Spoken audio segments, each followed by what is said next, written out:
Hello and welcome to Fasig Brooks Come Back Stronger. I'm Dana Brooks. I'm a trial lawyer and I'm joined with my law partner, Jimmy Fasig. I am so excited about today. We've got a couple of good guests lined up. We do. We've got some good Come Back Stronger stories, and then we've got, importantly, some resources for people. Jimmy, tell everybody a little bit about what we do and why we're into this and the Come Back Stronger stories, why we're passionate about this. Sure, absolutely. Well, we're trial lawyers. And as trial lawyers, we help people that have been injured come back from their injury and hopefully come back a little bit stronger. Yeah. And so we're real passionate about that. And for example, the show today, yeah. We've got one person that is going to talk about the resources that are available for people to create their own comeback stories. That happens with us because we have these clients who'll come to us and maybe they've been injured in a car accident, trucking accident, motorcycle. It could be medical malpractice. It could be a number of things. And you know, as lawyers, of course, we want to help them navigate the very difficult legal issues that they have to deal with. But so many times, that's not the end of it for our clients. So many times they need more, and sometimes it's inspiration, like we're going to get today from Manny. Yeah. He's an incredible young man, and when you learn about his story and what he's overcome, and the mindset that he had to get there. And then you also, like you talked about, this next person that we're going to hear about after Manny, and that is Bill from Legal Services, I'm sorry, from Lutheran Social Services. Yes. And that's the kind of person who says, you know, when you're down and out, you know, it's not just up to you. Look up, look around, you know, put up a hand, somebody's going to pull you, and they're going to help you get back to where you need. There are resources out there. Yeah, there are. So I'm excited about hearing from them. I'm excited about their stories because that's the one common thing that we keep seeing among all these people, all of our clients, all the people that we meet in our journeys. Like you're big into the influencers. What turns you on about them, the common things you're seeing among all these people? Well, because what we're looking for, I'm going out and I'm meeting influencers throughout the Jacksonville area, and it's fun. But the common theme that you see in these comeback stories, which is what I'm looking for, is the element of people need to know that there are resources out there to help them create their own comeback story. And every comeback story has a couple common elements. One is that the pain that someone goes through leads to purpose, and the purpose leads to success. Pain leads to purpose, purpose leads to success, and that creates a great comeback story. And we'll get into this at some point on the show, but I want people to know your story. You've got a very interesting story. I've got a little bit of a story myself, but I think the thing that differentiates the people who kind of stay down when the world, you know, kicks them are the people and the ones who just unpack and live there. I think a lot of it's in their head. A lot of it is thinking that this has bested me, this has defeated me, or I'm not good enough, I'm not like everybody else. You know, when I look at these people and I see how they've come back, I don't have that in me. So a lot of it is just kind of reorienting your thinking about yourself. Your mindset. A lot of it is about a mindset. But then the second part is the help. Yeah, you know, absolutely. Not being too proud to ask for help, not being too proud to accept that you need the help, because not one of us got where we are without people helping us. In our firm, you know, we have these great, fantastic law partners. We're very blessed to have them. We really are. Carrie Roan, she is, we call her Sporty Spice. Because she will rappel down a canyon, she will do whatever. You're going to see her today, and you're going to see Kimmy Hogan, and Kimmy is just the most compassionate. She will do anything she has to do to get her clients where they need to be, and I'm just so excited to be able to bring this program and bring them to you today. So let's have a look. Let's have a look, and we'll be looking at the interviews coming up shortly. We're giving you a game plan on how you can take back control of your life to not just get back to where you were before you started, but also to come back stronger. This is a tragedy in your life, it's an accident, or it's a loss that you never expected to suffer. But every tragedy carries with it the seed of an equal opportunity. And so our job is to guide our clients to take advantage of that opportunity. And that is the most fulfilling thing that I do in my job. When I give my client that settlement check at the end of the day, if they can walk out of there feeling like they are the hero of their own story and they're proud of themselves because they did what I asked them to do, they took my guidance and they ended up with seeing that light at the end of the tunnel and actually reaching that light, that's what it's all about.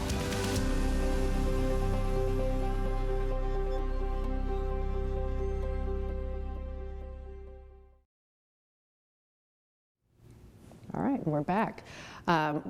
We want to talk about this first segment. We've got Bill coming from Lutheran Social Services. What makes you like him and want to get this message out there to the people? Well, the big thing about Bill is he's passionate about helping people that are going through a challenging time. And they provide all sorts of services that you're going to hear about. But what I like about it is I want people to know that no matter what you're going through, no matter what challenges you're facing, no matter what difficulties, whether it be homelessness or an injury, there are people out there that are willing to help. There are resources out there that you can actually tap into, that people want to be able to help you. So that's why I love this next segment. It's Bill's. You're going to like Bill. Yeah, and he's got more to offer than you think. This will surprise you. Let's take a look. Tell me about Lutheran Social Services. Sure.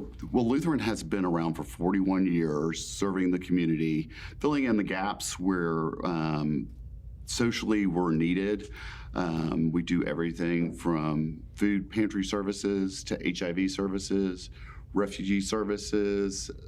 We have a jobs and career path program and a Money Minders program that actually does rep pay services for our people that aren't able to pay their bills and everything that are mandated by this Social Security Administration, yeah. Yes. Y'all are busy. Yes, we are. Well, I want to ask you a little bit about the programs, but first, tell Okay. me how you got there. How'd you get to Lutheran Social Services? I've been there 11 years. I actually started out as a volunteer 11 years ago, and then I turned around and they offered me a job. And so I became the supervisor over our HIV services. Okay. And then I took over our refugee services. Then the latest position before this was the director of development. So You must have been a good volunteer. exactly, yes. Oh, wow. It's been a blessing. Yes. And so I imagine that y'all are very busy during this COVID-19 pandemic. Yes, we've had to get very creative with our services, just with, we used to have a consumer choice pantry where people got to actually pick up and choose their items, if they were on dietary restrictions or something. So now we've had to revert back to a pantry model where we just take the food, we pack it up, and we take it out to their cars. Unfortunately, there's not a selection because of COVID and keeping both our clients and our staff safe. So You just got to kind of roll with the changes, right? exactly, yes. So I hear that y'all have a program called Steps to Success. Correct. What yes. is that? So it's a partnership actually with LIS, United Way, Family Foundations, and the Newtown Success Zone. It's in the Edward Waters College region. It's in a part of town that really needs revitalization, and it's a food desert also. So we're looking at different ways that we can support the community over there, but we have a financial opportunity center over there that people can come in and actually. What we do is they actually, instead of just doing a resume like you normally would get, you get something that's tailored where they sit down and they ask you questions about, what are your desires? What would you like to see yourself doing? And then sort of guiding them along that path. But then once they decide what path that they're going down, that we sit down and we coach them. And then also we do mock interviews with people in that field, so they're not just going out there, just not having the knowledge or the interviewing skills for that position. So really getting them up to speed. But the second half of that program is the financial piece, and that's something where we look at your assets coming in. And a lot of people in life have not had that opportunity, either their parents or their parents did not have the financial stability, or they didn't know how to save or for retirement, or we get a lot of people that just didn't save enough for retirement. So they come back, and what we do is with the career and financial coaching, we help and we look at your assets. And then we pull your credit score. It's a soft pull. But what we do is, and then we look in 6 months from now and we see how your assets and credit score have grown, and that's the success indicator of whether we've done our job or not, to really help you understand saving for retirement or a home or a car, whatever it is that it's your desire that you want to. So it sounds like with Steps to Success, someone can come in with a dream and y'all give them the path and the tools to go succeed with that dream. And then you can also help them learn how to handle that money better to reach financial goals.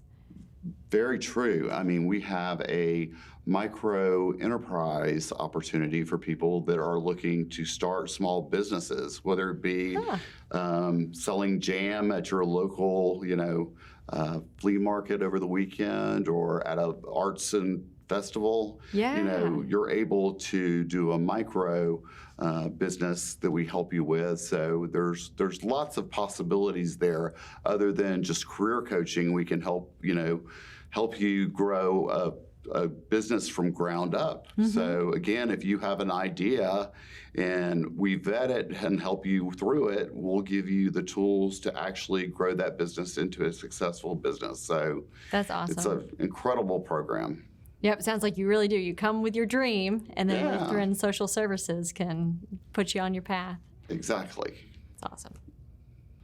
If folks want to come see y'all at Lutheran Social Services, how do they find you? They can come to 4615 Phillips Highway in Jacksonville, Florida, which is 32207. Which is our main building. We're open for the food services from 10 to 12, Monday through Friday. 5 days a week. 5 days a week. All we do is we come out to your car. You tell us how many people are in your family and your zip code, and we're going to put groceries. You just open up the car. It's like coming to the grocery store, and we put the groceries in your car, and you just drive away. Again, it's a very easy process. There's no shame. It's a very again, it's like going to your grocery store. It's a neat process. So we're blessed to do that. Well, y'all are doing great work. Thank you so much for being here with us. Yeah, thank you. You're welcome. Wow, thanks, Kimmy. That's fantastic information. That's Kimmy Hogan, one of our law partners. When we come back, we're going to hear from Carrie Roan, one of our other law partners, and she's going to talk to a fascinating young man, Manny. And when you hear his story and what he's overcome, what he's been through, and then you hear about the incredible result, you're not going to want to miss this. Stay around. When you come into my firm, you see a lot of faces that look like yours. You see a lot of people that had the same problem before they got to work. A lot of people who left kids with mismatched shoes and a lunch bag, you screaming, just because you had an appointment you had to make. We get you. We get you. You have to go to a lawyer that will understand your story as a woman. Because women have different stories than men do, and that's just a fact of life. And if you're a woman that's been injured, either through a slip and fall or a trip and fall in an auto accident, you have to go to a lawyer that's going to understand what your daily existence was like before, what it's like now, what the injury means to your entire family, and what you need to do to come back and be where you were before, and even come back and be stronger than where you were before. They just need to have the courage to pick up the phone, because we are going to take the burden of this accident or you being hurt off of your shoulders. We're going to put it on our shoulders, so you don't have to worry about it. Exactly. You can worry about everything else in your life, but not this accident. We're going to worry about that for you. And we are back. Jimmy, let's talk about this next segment coming up. We've got Manny, and Manny is fascinating. You've watched the segment, I know, and you've talked to Carrie about this fascinating man. Tell me what you think about this story. Well, what I love most about the story is that Manny has a passion. Yeah. And it's whenever you talk about success or talk about achieving something awesome or overcoming a major obstacle, having a passion and having that purpose behind you, that is everything. So I can't wait to see. It's almost like passion informs your goal setting, because you're very big. You have your Come Back Stronger group, a Facing Brooks Come Back Stronger group, and you do your Zoom meeting once a week, and you talk about passion and purpose. But when those things become an action plan, that's what separates the people who overcome adversity and people who don't, is whenever you take that passion and you piece it into little goals, and then you like to talk about to-do lists and that sort of thing. But this young man, when you hear his story, it makes you go, you know what, I can do this too. So you all take a listen. You're going to like this. All right, I'm so excited to meet you. Why don't you just start by saying your name? Manny Velasquez. All right, and you came to UNF and you were an athlete at UNF, and then you went through a pretty bad, tragic experience. But I want to start by learning who you were before and how you came to be an athlete at UNF. Sure. So originally from Coral Springs, Florida, went to school in the Fort Lauderdale area. Looking at colleges, I was a track runner and cross-country runner at my high school. Did the whole college recruiting thing, went to a bunch of schools throughout Florida and Alabama, and decided to come to Jacksonville at UNF. They offered me a scholarship, and I just fell in love with the area immediately. Cool. So you must have had to put a ton of work into your athleticism and your fitness and your training and everything. What was that like? What kind of dedication did you have to being an athlete, to getting a scholarship to UNF? I definitely had a very focused work ethic. For me, it was run before school sometimes, school, hit the track or hit the cross-country course, train, do your homework, go to bed 5 days a week. Saturdays was do a long run and relax. Almost like a job. It was almost like a job. It was laser focused. Just want to keep up with schoolwork, and of course I was striving to be the best in the state at the time. So it was definitely a dedication that any good person, any good runner especially, needs to have, just because running is it's a sport based on time. It's demanding. It's demanding. Yeah. What did you want to do with it? What was your overall goal with running?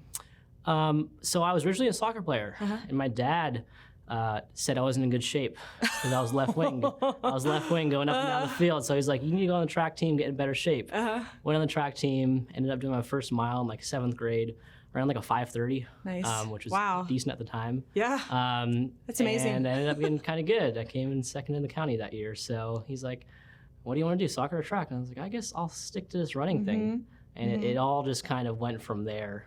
So then what happened? You were at UNF, and I think you were at a meet, right? Yeah, I was at a meet in Winston-Salem, North Carolina. And it was an indoor meet, so it was cold. It was February at the time. But I was doing an indoor race, had just finished the mile. And then you got in a pretty bad accident, right? You got hit by a truck? Yeah. How did that happen? So, started my event. I was in the last heat of the event, did my race, finished in second place with a 4:18 mile. Wow. Which was close to my PR. That's amazing. At the time. Yeah, I was in really good shape. On my way out of the indoor stadium, everyone ran on the road, pretty much an out and back to cool down.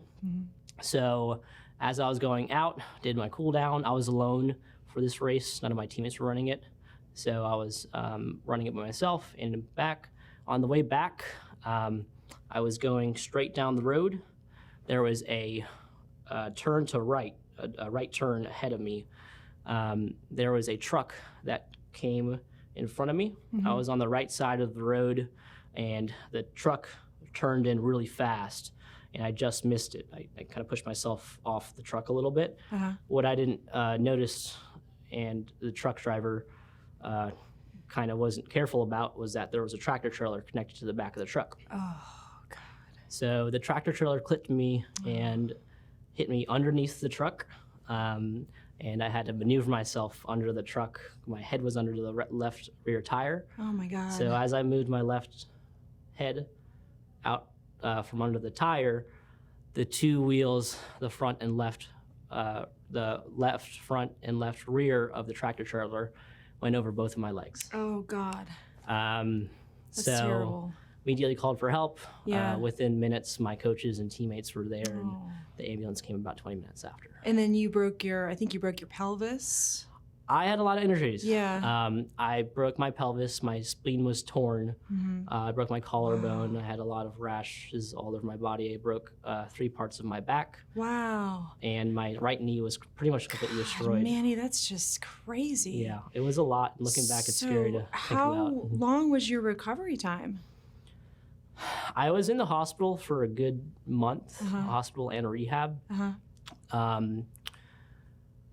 I had surgeries up until about 1.5 years out, much of those on my right knee.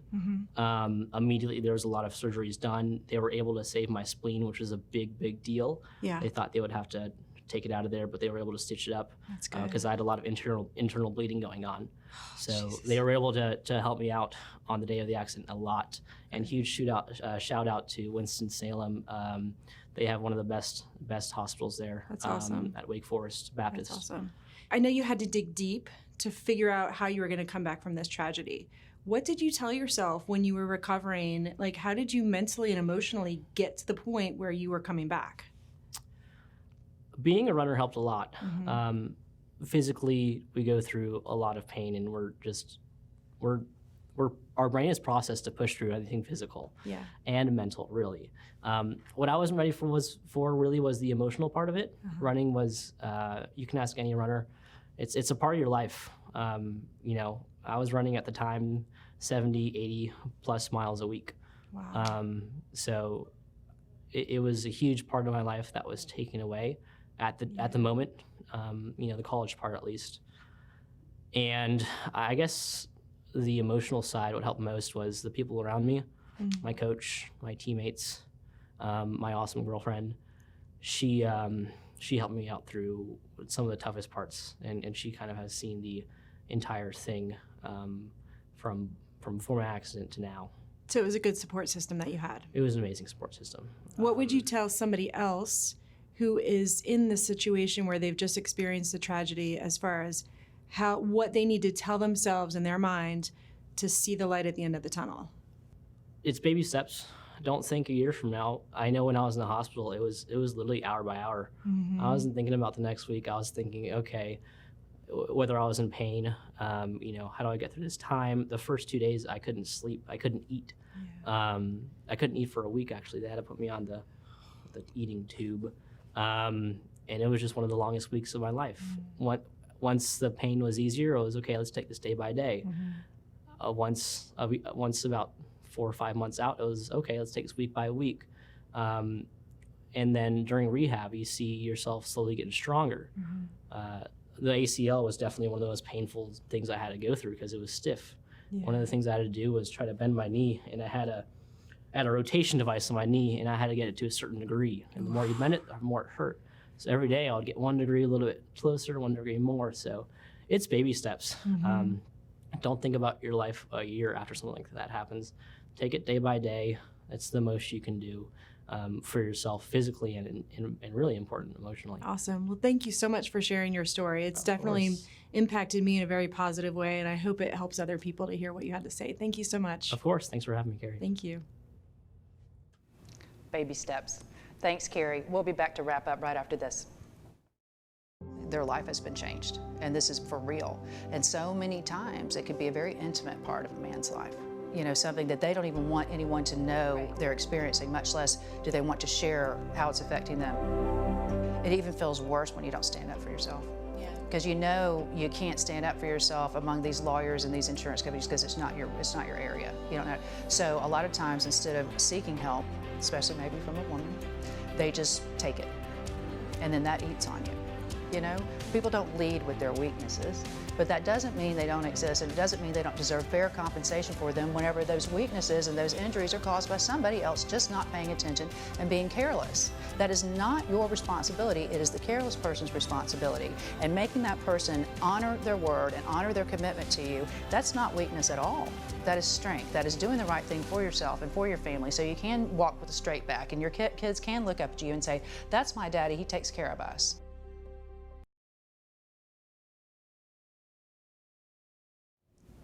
And welcome back. Jimmy, that was a phenomenal story about Manny, but we didn't hear the ending. We didn't hear the punchline. Tell us about it. And I get to say the punchline. So what Manny did, and he did this relatively recently, is he set a personal goal, despite having had a broken back, a broken pelvis, and a destroyed knee and multiple surgeries. He set a personal goal of running a full marathon in less than 4 hours. A full marathon. And he just completed that. And so now he's back doing what he loves to do. Yeah. So several takeaways from that. Yeah. That I think it goes with almost every comeback story. Yeah. Is you've got I love the part where he talked about the training that he has with running track and pushing through the pain. Yeah. Because that's what you, and almost every comeback story, that's what you're going to have because everybody deals with setbacks and failures and challenges. If there anyone that ever accomplished something great, they're going to have to deal with that, and they're going to have to learn to push through the pain. But then the second part that I think that you mentioned before was what? Baby steps. The planning, the baby steps, into piecing something down into measurable goals, and that you can check them off the list. There's a lot of power and a lot of encouragement that comes from being able to check something off that list. Anybody who walks around with to-do list, you know, whether it's a shopping list, whether it's stuff you got to do, it's a calendar, whatever, just the power of checking it off. You're like, oh, one less thing. I have accomplished something today. So that's a great thing. But you know what I liked about it? He said, you know, as a runner, I've always been prepared for the pain part of it. Yeah. The physical toll it takes on my body. But he said, I wasn't prepared for the psychological the emotional part of it. The emotional part. So here he is, you know, in peak physical form. He's meeting all these goals. He's doing great. He suffers this horrible, you know, physical injury, like so many of our clients do. And you think, this is it. Hang up, no more for me. All those dreams I had, they're gone. But he doesn't do that. And not only does he come back and reach the physical goals, but he's gained a new strength from this adversity, and that is he's got the psychological toughness. That's exactly. That goes with the physical. What do you That's think? what this show is all about. Love it. Is I want people to know that all the pain that we've ever suffered, the challenges, the setbacks, the failures, those are all what bring us to become stronger and wiser people so that we can start again with more strength and more wisdom than we ever had before. You know, Jimmy has a Come Back Stronger group, Fasig Brooks Come Back Stronger group. It's a Facebook group. We would encourage anybody who's interested in these sorts of stories to become a member. But, you know, you talk about those sorts of things. You talk about, you know, like tearing down a muscle. You know, when we go work out and we do any kind of physical activity, we're tearing down a muscle so it can be built back, and it comes back back stronger than it was before. I love that analogy. You know, it's a perfect analogy because it could be, you know, the brain, the muscle of the brain could be the muscles in your body. It could be, you know, a metaphor for a lot of things. But tell me kind of what you do in this group. What's the purpose of the group? What are you trying to turn people on about? Well, it's just another resource. It's a resource for people to go to for inspiration and for knowledge on how to set goals, how to overcome obstacles, how to deal with setbacks and failures. And I'm really passionate. This is my passion. It is. That's actually why we ended up starting this show, is because the whole idea is that the challenges we go through make us who we are today so that we can become even better. And I hope you all will let us know if you have a Come Back Stronger story and you'd like to be included. Let us know. Thanks for watching.